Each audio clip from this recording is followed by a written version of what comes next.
अस्सलाम वालेकुम दोस्तों। अज गड्डी के बारे दसना ये है कि अगर आप गड्डी फिट रखना चाहते हैं भी गड्डी अपनी फिट रहे तो उनके वास्ते अपन केड़ा ऐसा काम है कि अपन लाजमी कराना चाहिए है और वो चेक भी करना चाहिए है और वो चेक करा के रखना भी चाहिए है और उनके ते नज़र भी रखनी चाहिए। ड्राइवर का हक बनता है। और अज की कि वीडियो है नवे ड्राइवरों वास्ते बड़ी फायदेमंद वीडियो, तो कि ड्राइवर पुराने उन्होंने तो पता हो सी या किसी दोस्त नहीं भी पता तो उनके वास्ते बड़ी फायदेमंद है। अगर आप दोस्तों चाहते हैं भी गड्डी आप सोच ला भी तो गड्डी फौरन स्टार्ट हो जाए या अपनी गड्डी की पिक ना डाउन हो या अपनी गड्डी पेट्रोल ना ज़्यादा पीवे या अपनी गड्डी मिसिंग ना करे, अगर आप चाहते हैं एक काम अपनी गड्डी ना करे तो अपन केड़ा जरूरी काम है जो लाजमी कराना चाहिए है। तो उत्ते तस्वीर भी तुसी वेख रहे हो सो कि गड्डी के प्लग होंदे ने, ये एक बहुत ही ज़रूरी एक शाय होंदी गड्डी दे विच और बहुत ही अहम शाय होंदी है, क्योंकि किहड़े प्लग होंदे ने ये अगर स्पार्क मारन ना पिस्टमां दे उत्ते ये स्पार्क करते ने, पेट्रोल उत्थे जांदा है, प्लग स्पार्क करता है तो गड्डी चलदी है।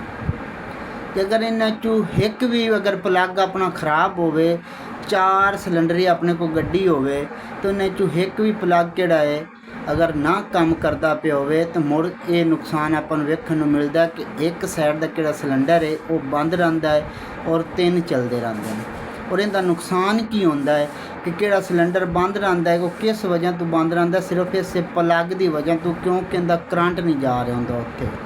जदों ये उत्थे स्पार्क करसी पेट्रोल उत्थे जासी या स्पार्क करसी एयर पेट्रोल एयर स्पार्क रल के गड्डी नूं वो किहड़ा है दुआ ना नहीं पाँदा थोड़ा सिलेंडर उन्होंने चले से।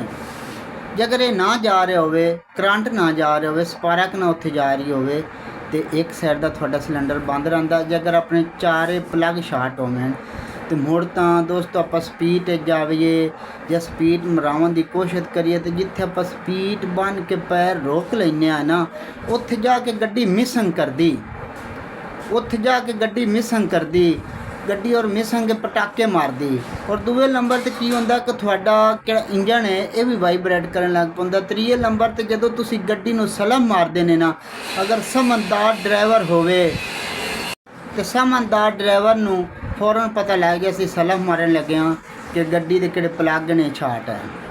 और जदों स्पीड जासी तो एक थां ते पैर बन ले सी रेस टिका ले सी तो गड्डी उत्थे भी जाके पटाके मारसी मिसिंग करसी और पेट्रोल ज़्यादा पीसी और किहड़ी पिक ये बिल्कुल गड्डी दी डाउन हो सी।